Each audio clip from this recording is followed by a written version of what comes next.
In neighboring Rwanda, meanwhile, a referendum is underway on whether to change the constitution and allow presidents to stay in office longer. A yes vote could mean President Paul Kagame can run for a third 7-year term and possibly remain president until 2034. Kagame has ruled Rwanda since his ethnic Tutsi rebel army ended the genocide in 1994. Let's go live to Rwanda's capital now, and Malcolm Webb, who's in Kigali for us at a polling station there. Malcolm, I understand that the president, Paul Kagame, is due to vote any moment where you are. Tell us about what's been happening. What's the turnout been like so far this morning?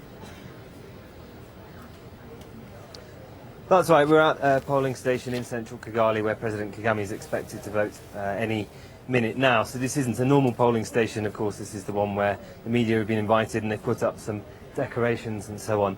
There's been steady lines of people since about 7 o'clock this morning. It's been very orderly. People have been very quiet, lining up, coming in and voting. President Kagame himself hasn't said whether he will stand for another term or not yet, and he says he's going to wait for the outcome of this referendum so he can gauge the will of the people as to how much they want him to run again.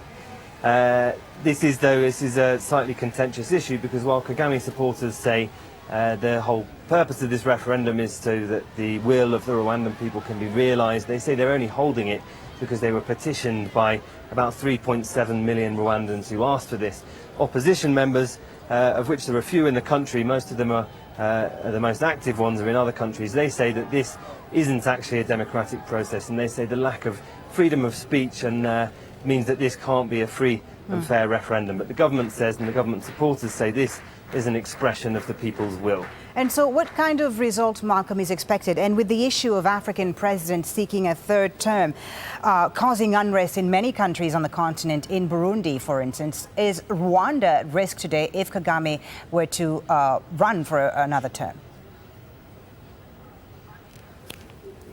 Well, firstly, in terms of the result, everyone's widely expecting a high percentage in favour of changing the constitution to allow President Kagame to run again. His supporters say that's because he's so popular.